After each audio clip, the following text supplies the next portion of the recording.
Hello everyone, this is advocate Anshul Bajaj. आज हम बात करेंगे डेली न्यूज़ एनालिसिस की 3 जून 2024। कल जो हमने आर्टिकल्स कवर किए थे, हम पहले उसकी तरफ देख लेते हैं थोड़ा सा। कल जो हमने आर्टिकल्स कवर किए थे वो ये थे। सबसे पहले हमने बात की थी high court question socio economic criteria in Haryana government jobs, जिसमें हमने बताया था कि हरियाणा गवर्नमेंट का जो ऑर्डर था जिसके अंदर सोशो इकोनॉमिक के लिए क्राइटेरिया दिया गया था कुछ कुछ जॉब्स के अंदर, उसे हाई कोर्ट ने क्या कर दिया गया था, अनवैलिड अनकॉन्स्टिट्यूशनल कर दिया गया था। जिसमें हमने राइट टू इक्वालिटी की बात की थी, फंडामेंटल राइट्स की बात की थी। उसके बाद हमने बात की थी Supreme Court to hears Delhi's plea on voter from Haryana tomorrow. इसमें हमने बात की थी कि दिल्ली सरकार जो है हरियाणा गवर्नमेंट के अगेंस्ट सुप्रीम कोर्ट में गई थी कुछ डायरेक्शंस के लिए। उन्होंने बताया था कि जो पानी है एक हमारा बेसिक ह्यूमन राइट के अंदर आता है, जो कि आर्टिकल नंबर 21 के अंदर कवर होता है। तो वो बेसिक राइट जो है, जो वाटर क्राइसिस दिल्ली गवर्नमेंट में दिल्ली के अंदर चल रहा है, उन्हें प्रॉपर पानी मिलना चाहिए, जो कि हिमाचल प्रदेश के थ्रू आ रहा है सरप्लस पानी हरियाणा सरकार के पास से। जिसके अंदर हमने आर्टिकल नंबर 21 की बात की थी कॉन्स्टिट्यूशन के अंदर, जिसमें लैंडमार्क केसेस थे सुप्रीम कोर्ट के, Maneka Gandhi versus Union of India, या फिर हमने आरसी कूपर के केस की हमने बात की थी, ए गोपालन हमने केस की बात की थी। इस तरह के हमने लैंडमार्क केसेस की बात की थी। उसके बाद हमने आर्टिकल हमने किया था 4 of Bishnoi gang nabbed for plotting attack on Salman Khan. Basically हमने इसके अंदर एलिमेंट्स ऑफ क्राइम की बात की थी कि कौन कौन से एलिमेंट्स जो होते हैं पनिशेबल होते हैं हमारे क्रिमिनल एक्ट के अंदर। हमने इंटेंशन की बात की थी, हमने प्रेपरेशन की बात की थी, हमने अटेम्प्ट की बात की थी, और उसके बाद फाइनली जो ऑफेंस कमिट होता है। अगर आपने कल का वीडियो नहीं देखा तो आप चाहें तो पहले वो कल का वीडियो भी देख सकते हैं। किसी भी लॉ कॉम्पिटिटिव एग्जाम्स की अगर आप प्रेपरेशंस कर रहे हैं तो ये वीडियो जो है आपके लिए बहुत ही रेलिवेंट रहेगी। आज के हम आर्टिकल्स की बात कर लेते हैं। आज का हमारा फर्स्ट आर्टिकल है जो हमें बताता है अंडर एज ड्राइविंग के बारे में। 2 आर्टिकल्स अलग अलग द हिंदू में दिया गया है और इंडियन एक्सप्रेस के अंदर दिया गया है, बेसिकली सेम ही बात करता है। पहला आर्टिकल बात कर रहा है 573% rise instances of under age driving in city. Second article बात करता है cops crack down to under age drivers, challans up 7-fold from January to mid May this year. इस आर्टिकल में हम बात करते हैं कि क्या बेसिकली न्यूज़ क्या है इसके अंदर। The national capital has witnessed a 573% rise in the issuance of challans to miners for driving on the city road till may this year. Basically article बता रहा है कि 573% राइज हुआ है। अगर आप पिछले साल देखेंगे, डाटा को कंपेयर करेंगे, जो कि बताता है कि जहां पर चालान इशू किए गए हैं माइनर्स को for driving on the city till 15 May this year. अगर आप बात करेंगे 15 मई तक इस साल की और पिछले साल का कंपैरिजन करेंगे तो बता रहा है आर्टिकल की 573% उसमें राइज हुआ है when compared with the corresponding period last year. अगला आर्टिकल इसके अंदर जो बता रहे हैं only 15 challans were issued for under age driving between January 1 and 15 May last year. पिछले साल जो था जनवरी 1 से लेके 15 मई तक सिर्फ 15 चालान जो है पुलिस ने काटे थे अंडर एज ड्राइविंग को लेकर। और प्रेजेंटली अगर मैं इस साल की बात करूं, where as 101 challans were issued for this year during the same period. तो बेसिकली अंडर एज ड्राइविंग के जो चलान्स हैं, जो क्राइम्स हैं, जो कैसे इंक्रीज हो रहे हैं अंडर एज ड्राइविंग के, उस आर्टिकल्स के बेसिस के ऊपर ये जो है न्यूज़ आर्टिकल्स बात कर रहे हैं। अब हम इसके अंदर बात कर रहे हैं जो हमारा लीगल प्रोविजंस है उसके रिलेटेड में। लीगल प्रोविजंस की अगर मैं बात करूं तो सबसे पहले जो गवर्नमेंट का मोटर व्हीकल एक्ट 1988 का है, वो यहाँ पर लॉ जो कानून है हमें बताता है।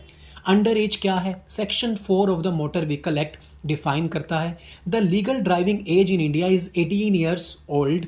Anyone caught driving under the age of 18 years is considered as underage driver and is subject to fine and penalties। तो यानी कि लीगल एज जो है वो 18 साल बताई गई है ड्राइविंग करने की। अगर उससे कम एज का कोई भी पर्सन अगर ड्राइव करता है तो उसे अंडर एज ड्राइविंग के लिए कवर होगा वो। और इसके लिए क्या है, फाइन्स और पेनल्टीज़ की भी बात भी कही गई है। कितना फ़ाइन या कितना पेनल्टी है वो चेंज है, वेरी है state to state, but mostly states के अंदर क्या है 500 से लेके 5,000 रुपये तक का फ़ाइन कि कितना सिवियर ऑफेंस कमिट हुआ है।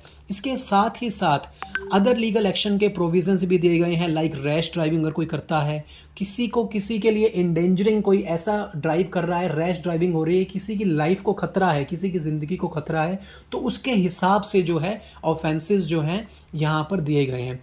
दूसरी चीज़ इसके अंदर ये भी बताई गई है, risk to the legal owner as well, यानी कि जो अंडर एज ड्राइव कर रहा है, जो लीगल ओनर हैं यानी कि उसके गार्जियंस जो हैं, उनको भी लाइबल इसके अंदर बताया गया है। ये कंसेप्ट बेसिकली हम बात करते हैं वाइकेरियस लाइबिलिटी की, जो लॉ ऑफ टॉर्ट्स के अंदर भी हम बात करते हैं, जिसके अंदर कहता है let the master be liable, कि बेसिकली जो मास्टर है उसकी रिस्पॉन्सिबिलिटी है कि वो प्रॉपरली जो भी उसके एम्प्लॉयमेंट के अंदर पर्सन काम कर रहा है, उसकी पावर्स के अंदर जो पर्सन काम कर रहा है, तो उसके लिए उसके मास्टर को भी जिम्मेदार ठहराया जाएगा। फर्दर 2019 के अंदर अमेंडमेंट आई थी जिसके अंदर the owner of the vehicle is responsible and can be imposed for up to 3 years or to be fined 25,000 or both, यानी कि जो ओनर है उसको 3 साल तक की सज़ा और 25,000 रुपये तक का फाइन भी यहाँ पर इम्पोज करने के लिए सेक्शन बताता है।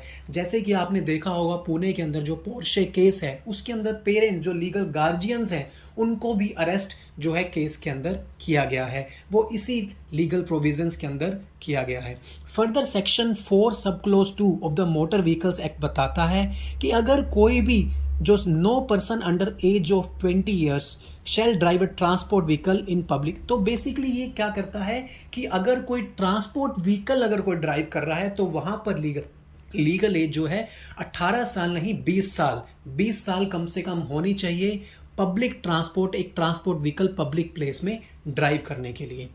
नेक्स्ट आर्टिकल की तरफ अगर हम बढ़ते हैं, contempt proceedings against IAS officer, हम देख लेते हैं इसके अंदर क्या ये न्यूज़ आर्टिकल हमें बता रहा है, क्या न्यूज़ है इसकी। तो न्यूज़ है the Punjab and Haryana high court has initiated suo motto. Suo motu legal maxims, legal term use किए जाती है। सुओ मोटो का मतलब होता है बाय ऑन इट्स ओन, कि जब खुद से ही कोर्ट प्रोसीडिंग्स इनिशिएट करता है उसे कहा जाता है suo motu Punjab and high court has initiated suo motu contempt proceeding against IAS officer the then special secretary of the Punjab government. Basically इसके अंदर क्या बताया, after holding that he apparently over reach the process of court in a service matter. तो किसी service matter के अंदर court का order implement ना करने से, यानी कि कोई कोर्ट का ऑर्डर कोर्ट ने यहाँ पर इशू किया गया था, जिस ऑर्डर को प्रॉपरली इंप्लीमेंट नहीं किया गया था इस आईएएस ऑफिसर के द्वारा, तो हाई कोर्ट ने इनके ऊपर जो है कंटेम्प्ट प्रोसीडिंग्स प्रोसेस शुरू किया गया है। द ऑर्डर कौन सा था जो फॉलो नहीं किया गया था? The order on April 13, 2008 apparently overreached the process of the court as he, यहाँ पर ही IAS officer he knowingly stated that the payment was not due। ये जो फैक्ट्स हैं जो बेसिकली बताए गए हैं इसके अंदर न्यूज़ आर्टिकल के अंदर कि कौन सा ऑर्डर था जो इम्प्लीमेंट नहीं किया गया था। लीगल पॉइंट ऑफ व्यू से हम देखते हैं इसके अंदर क्या इंपॉर्टेंट है। वी देयरफॉर इनिशिएटेड, कोर्ट इसके अंदर इनिशिएट कर रहा है suo motu contempt proceeding against the officer concern under article 215 of the constitution.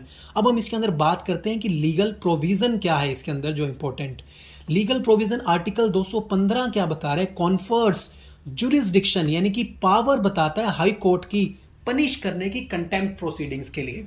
What is contempt of court? Contempt of court क्या है? Disrespectful to the court of law, impolite in the court room, और wilfully, जो इसके अंदर इस article के अंदर हमें बताया गया जहां पर हाई कोर्ट ने वर्ड यूज किया है नोइंगली, यानी कि wilfully failing to follow a court order may draw contempt of court proceedings, यानी कि डिसरिस्पेक्टफुल, कोई डिसरिस्पेक्ट कर रहा है कोर्ट की प्रोसीडिंग्स को, कोर्ट्स को, कोई इम्पोलाइट है कोर्ट रूम्स के अंदर, या फिर willfully failing to follow court order may draw contempt of court proceedings. Further supreme Court के पास कंटेम्प्ट ऑफ कोर्ट की पावर्स जो है आर्टिकल 129 के अंदर दी गई हैं, हाई कोर्ट के पास आर्टिकल 215 के अंदर दी गई हैं. Drive the power from the constitution while the procedure is outlined in the contempt of court act 1971 के अंदर. तो पावर्स जो हाई कोर्ट और सुप्रीम कोर्ट को दी गई हैं वो तो कॉन्स्टिट्यूशन ने दी गई हैं, बट जो प्रोसीजर फॉलो किए जाएगा कंटेम्प्ट ऑफ कोर्ट की प्रोसीडिंग्स के अंदर, वो कंटेम्प्ट ऑफ कोर्ट एक्ट 1971 का जो है वो पावर्स इसके अंदर देता है. नेक्स्ट इसके अंदर हम बात कर लेते हैं type of contempt of court. Basically type की बात की गई है, दो तरह के टाइप्स इसके अंदर दिए गए हैं, civil contempt and criminal contempt. Under section 2B of this act of 1971 civil contempt को डिफाइन करता है, refers to wilful disobedience to any judgment, decree, direction, order और other process of a court. जैसा कि हमने इस आर्टिकल के अंदर देखा, जहां पर कोर्ट ने नोइंगली वर्ड यूज करते हुए बताया कि विलफुल डिसओबीडियंस कर रहे हैं आप किसी भी ऑर्डर का, जजमेंट का, कोर्ट का आप कर रहे हैं, तो वो सिविल कंटेम्प्ट के अंदर कवर करेगा. Further section 2C of the 1971 act हमें बताता है क्रिमिनल कंटेम्प्ट के बारे में, जो कि बताता है means the publication whether by words or spoken, written or by sign or by visible representation or otherwise of any matter or the doing of an object whatsoever which. Basically इसके अंदर बता रहा है scandalise or tends to scandalise or lower or tends to lower the authority of any court, कि किसी भी court की reputation को हार्म करा जा रहा है. जरूरी नहीं है कि वो पब्लिश्ड हो. यहाँ पर इसके अंदर स्पेसिफिकली बताया वेदर बाय वर्ड स्पोकन और रिटन, बाय साइंस, बाय कोई साइन यूज किए गए हैं, विजिबल रिप्रेजेंटेशन है जिससे कि स्कैंडलाइज किया जा रहा है, लोअर किया जा रहा है रेप्यूटेशन किसी भी कोर्ट का. Further prejudices or interference or tends to interfere with the due course of any judicial proceedings. किसी judicial proceedings को interfere किया जा रहा है तो भी वो criminal contempt के अंदर आएगा. Thirdly, interfere or tends to interfere with or tends to obstruct administration of justice in any other manner. तो किसी और manner के अंदर भी justice के administration को क्या किया जा रहा है, interfere किया जा रहा है, तो उसे भी क्रिमिनल कंटेम्प्ट ऑफ कोर्ट के अंदर सुप्रीम कोर्ट या हाई कोर्ट चाहे तो वो इसके अंदर जो पावर्स के अंदर अपनी कर सकती है. नेक्स्ट आर्टिकल जो है अब हम उसकी बात करेंगे. नेक्स्ट आर्टिकल जो है हमारा वो टाइम्स ऑफ इंडिया न्यूज़पेपर का है, 3 जून 2024 का.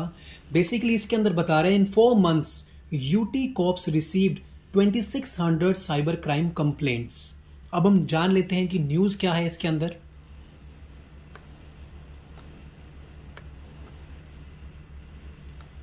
न्यूज़ देखिए बेसिकली ये है साइबर क्राइम से रिलेटेड. इसके अंदर बताया है यूटी यानी कि चंडीगढ़ के अंदर जो साइबर क्राइम की कंप्लेंट्स आ रही हैं, इसके अंदर बताया 36 police registered FIR in the first 4 months.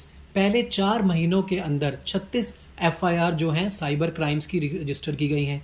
418 online cheatings, card cloning, changing ATMs के कंप्लेंट्स यहाँ पर रजिस्टर की गई हैं. 327 plaints about sale and purchase via social sites. तो डिफरेंट टाइप्स के जो साइबर क्राइम्स जो हैं वो किस तरह से इंक्रीज हो रहे हैं उसके बारे में ये न्यूज़ आर्टिकल बात कर रहा है. हम बात कर रहे हैं जो लीगल पॉइंट ऑफ व्यू से इसका रेलिवेंस है, इसके अंदर हम बात कर लेते हैं कि साइबर क्राइम क्या है. Cyber crime are offences that may be committed against individual company by using computer, internet or mobile technology. यानी कि कोई भी मोबाइल, कंप्यूटर या किसी भी एंड्रॉयड या किसी भी ऑपरेटिंग सिस्टम के थ्रू कोई ऐसा क्राइम कमिट किया जा रहा है जो कि साइबर क्राइम की डेफिनेशन के अंदर कवर किया जाएगा. यानी कि किसी भी ऑपरेटिंग सिस्टम को यूज में लेके कोई क्राइम कमिट किया जा रहा है, चाहे वो फ़ोन हो, चाहे वो मोबाइल हो, चाहे वो आपका कंप्यूटर हो, लैपटॉप हो, जहां पर ऑपरेटिंग सिस्टम जो डाटा जो है डाटा से आपका साइबर क्राइम जो है यहाँ पर कमिट हो रहा है. Cyber criminals use platforms like social networks, sites, fake websites, email, chat rooms etcetera. These are different types of cyber crimes. Different types के जो क्या हैं इसके अंदर, email spoofing, cyber bullying, identify theft, job frauds, banking fraud etcetera. तो इस तरह के साइबर क्राइम्स जो है वो बहुत ही ज़्यादा कॉमन है। देखिए मैं आपको बता दूं कि साइबर क्राइम्स जो हैं वो डेली बेसिस के ऊपर इंक्रीज़ हो रहे हैं, और अगर आप चाहें तो हमारे देश के अंदर अलग अलग साइबर पुलिस स्टेशंस बने हुए हैं। उसमें आप चाहें तो साइबर पुलिस स्टेशंस के पास जो भी साइबर क्राइम कमिट हुआ है उसकी कंप्लेंट जाकर आप रजिस्टर करवा सकते हैं। बेसिकली साइबर क्राइम में कंप्लेंट कैसे रजिस्टर करवानी है, कंप्लेंट कैसे लिखी जाए, जिसकी वीडियो मैंने अलग से बनाई हुई है, जिसका लिंक मैं इस वीडियो के नीचे शेयर कर दूंगा। आप चाहें तो वहां जाकर भी देख सकते हैं। So thank you so much. आज के इस आर्टिकल्स, आज के न्यूज़पेपर्स के अंदर जो important legal point of view से आर्टिकल्स थे वो आज हमने डिस्कस किए। Thank you so much. अगर आपको ये वीडियो अच्छी लगी और आप ये पीपीटी चाहते हैं तो आप प्लीज़ कमेंट करके बताएं, और जितना ज़्यादा हो सकता है इस वीडियो को ज़रूर शेयर भी करें। Thank you so much.